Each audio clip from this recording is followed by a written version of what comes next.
In our last lecture and earlier in this chapter, we talked about a dihybrid cross, where you look at the alleles for two different genes and you find that you get combinations, predictable combinations of those two genes.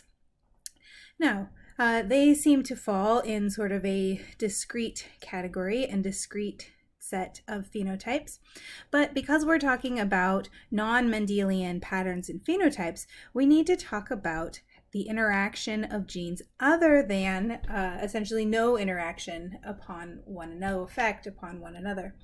So because living organisms are organized and because all of our systems are integrated, genes are actually rarely acting on their own. And in fact, most genes, when you start to look at human inheritance, are actually interacting in some way with another gene.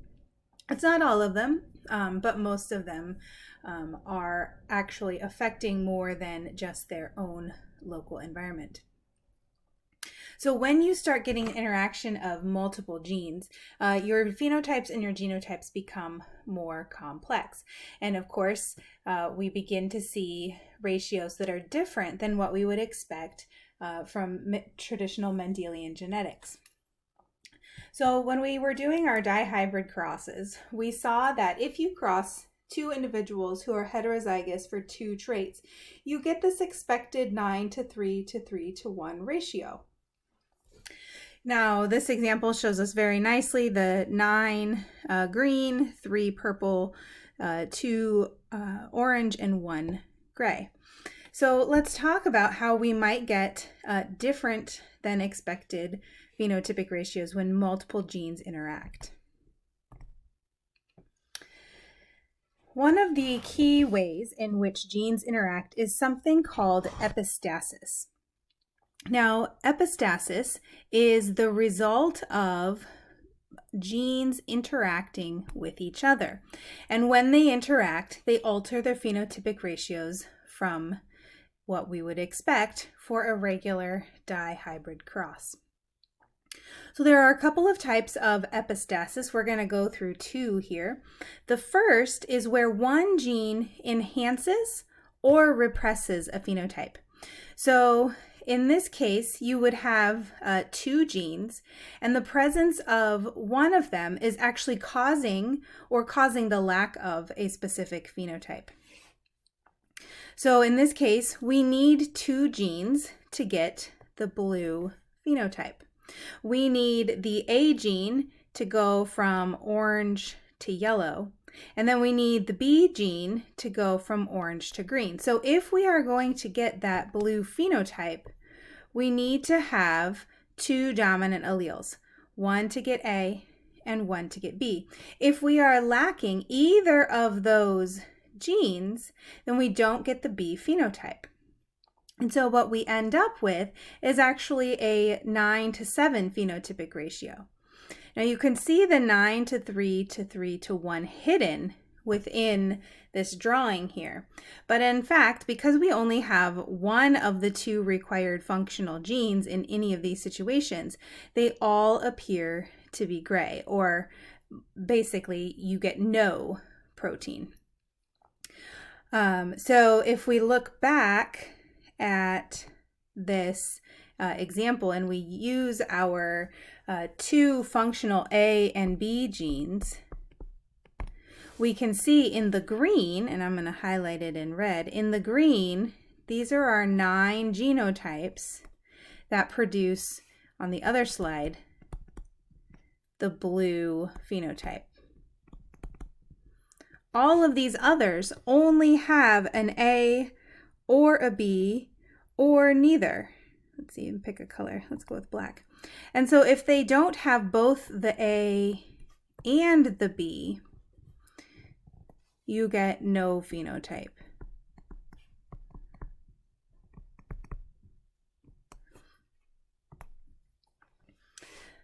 So if we have one allele repressing or enhancing the other, that's one example of epistasis. In the second type of epistasis, you actually have genes that are not necessarily interacting with one another per se, but they are carrying out the same function. And so even though they're not necessarily interacting with one another, they're still you still need to have one or the other in order to get your phenotype. So in this case, the only option that's going to not have the desired phenotype is that homozygous recessive. All others can get there by taking either the A or the B gene pathway. So here, instead of getting 9:3 to 3:1 phenotype as we would expect based on Mendelian genetics, we actually see a 15:1 phenotype. So if we go back to our big dihybrid square here, all of these, any individuals that have A or B are going to be, on that last slide it was pink, going to produce that pink protein. All the others, all one of the others, is going to produce no color, no pink protein. So a very common example of epistasis is coat color in Labrador retrievers. So there are two genes that affect the coat color of the Labradors.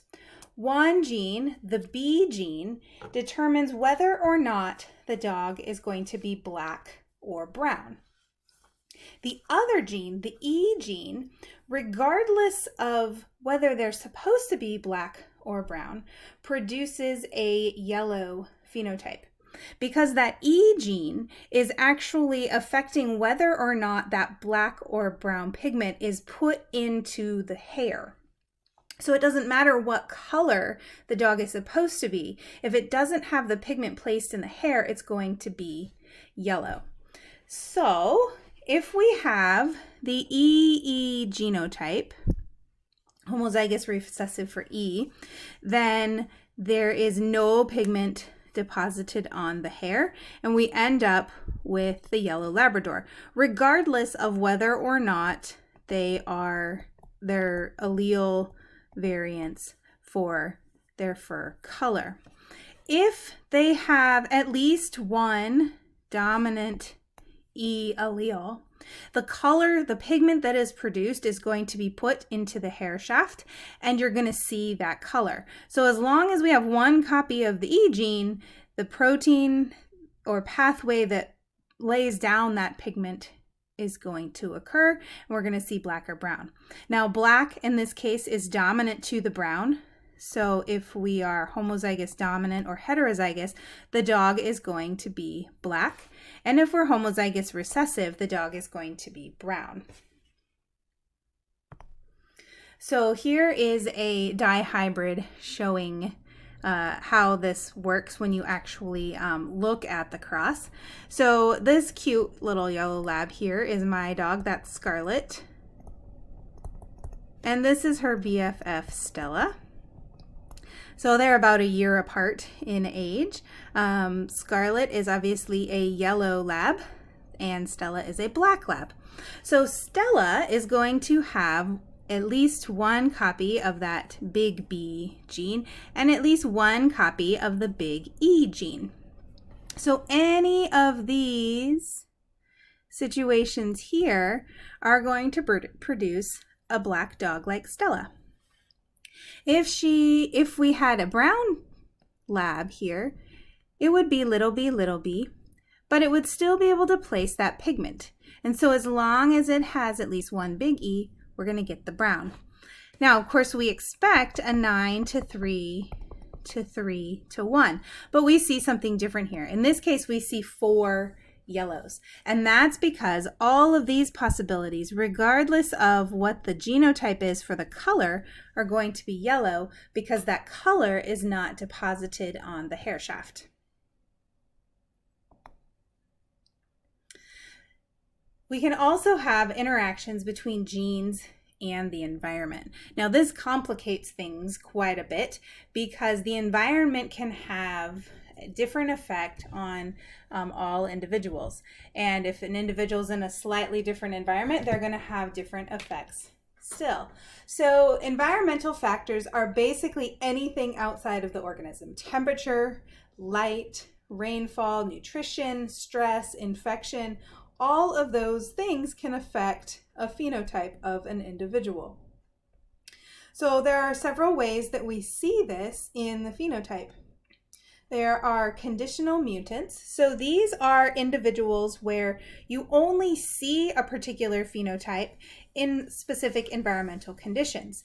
And if they're not in those conditions, they display a perfectly normal phenotype. Now, an example of this is something called a nutritional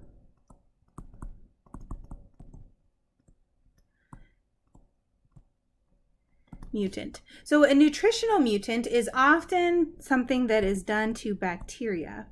And this is where the bacteria are essentially engineered with a mutation that keeps them from living outside of the lab. So it's a sort of a containment thing. Now, if they have a mutation and that keeps them from, or that is required to utilize a specific nutrient, we only see a normal phenotype when that nutrition is given. So normal phenotype with, we'll say, food supplements. So they can't process a particular nutrient, but if they are given that nutrient, they can survive.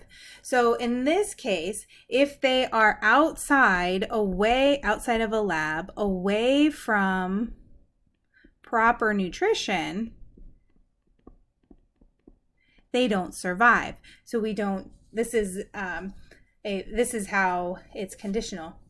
If you don't provide it for them, they can't survive. So you only see the correct bacteria under that specific environment where they are given the proper nutrition.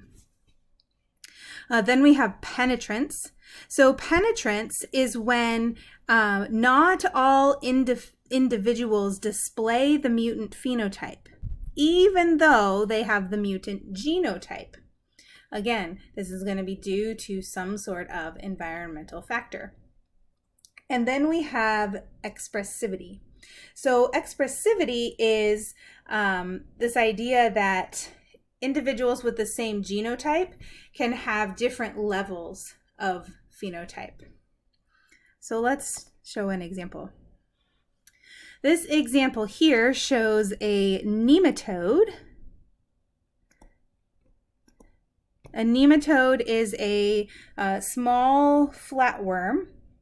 This nematode, C. elegans, is one of our model organisms because they work really well in a lab. They're real easy to raise and take care of, and they're very extensively studied, so we have a lot of genetic data on them. So remember that penetrance, if an individual has reduced penetrance, not every individual with the genotype is going to show the phenotype. So here we have a mutation called the BLY5 gene. And if the individual is recessive for the BLY5 allele, their blisters form on their heads. And you can see here's a blister on the head. So even though all of these guys are homozygous for the BLY5 mutant, not all of them have blisters.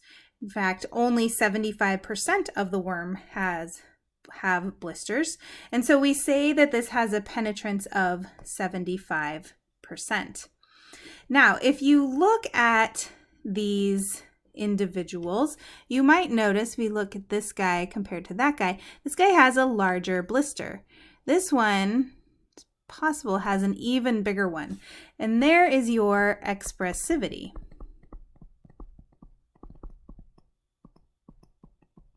So let me start that over. Expressivity.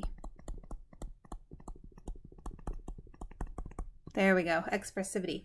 So there are different levels of severity of blistering. So not all individuals have blisters, and those that do show different levels of severity of those blisters.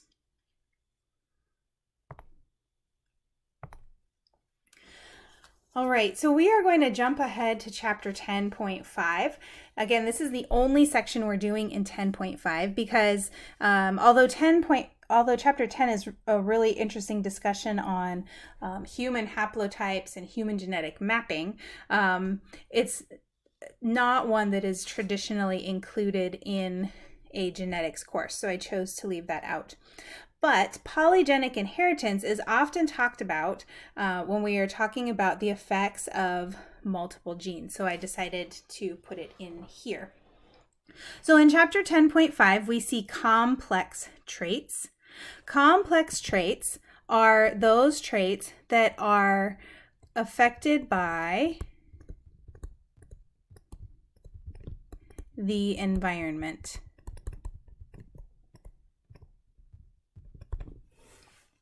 So let's start out by talking about polygenic inheritance. So in polygenic inheritance, we have multiple genes, usually many genes, at least 3. So 3 or more genes are involved in producing a particular phenotype. Now, when you have more than 3 genes, you start to get what we call quantitative characteristics. Now, quantitative characteristics are those that are going to produce a gradient or a range of phenotypes. And so you tend to have a continuum of values for these specific phenotypes. Now, skin color is a fantastic example of this. There are many genes involved in skin color determination. This one is showing just the interaction of 3 genes. Now, these genes have what we call an additive effect. That means that each of these alleles contributes a little bit to the phenotype. And you'll notice that we are starting to lose discrete categories. So rather than having, say, light skin and dark skin, we have a whole range from very, very light to darker, to sort of a medium darker, and then the darkest. And we're starting to lose those very definable categories because it's hard to look at these individuals and say, this group is light skinned, this group is dark skinned, or this group is middle tone skin. So one of the characteristics of these polygenic traits is that we end up with sort of a distribution of phenotypes. So instead of having the distinct groups, the distinct phenotype categories that we saw in Mendelian genetics, where you have essentially 2 distinct phenotype categories, we end up with this Gaussian distribution or a bell curve that shows the distribution of these polygenic traits. So height is another example of a polygenic trait. I believe that height is controlled by as many as 100 different genes. Maybe, I can't remember the exact number, but it's a lot of genes. Same thing with skin color. And so you end up with some individuals that are really, really short and some that are really, really tall. And most people fall in this middle range that is sort of the average type. But you'll notice that we're starting again to lose those distinct groups. And really where we've set our groups is sort of arbitrary as well, because we have to, if we want to categorize these, we have to assign those categories. So height, again, here is a different example of our height distribution. This actually shows height compared between males and females.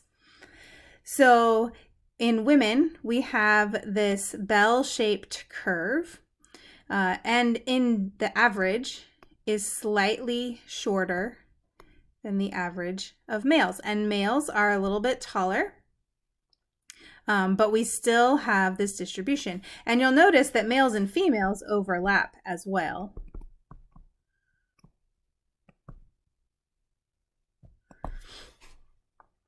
So height is a good example of a complex trait because we have many alleles, many different genes affecting height, and we also have environmental factors such as nutrition. So we get many genes plus the environment affecting height in males and females. So your genes may predict a particular height for you, but depending on the specific environmental conditions in which you were raised, you may not reach your full height. Again, we see this bell curve for both of them. Since phenotypes of, we also refer to these as quantitative traits because usually we can measure them. We can assign some sort of measurement to them. So we can measure our height in inches. We could even measure our skin color in different ranges of dark and light, different amounts of melanin in the skin. But with quantitative traits, we can usually measure. So this diagram, I like this one because it shows how many genes we actually have involved in the skin color trait. So on each of these chromosomes here on the bottom, the pink and the red are the regions of variation that are associated or linked to height in individuals. So you can see almost every chromosome has a locus on it that affects height. The more genes that you have, the more continuous the phenotype you're going to see. So if we have one gene, we might have 3 clearly distinct phenotypes. We might actually only have one if these guys are showing the same phenotype, but at most we can have 3. We can have the recessive, the dominant, and the heterozygous. But then when we start adding more genes and the effects become additive, we start to get more categories. And then as we add more and more and more, those categories are a bit less defined and a bit more continuous across a spectrum.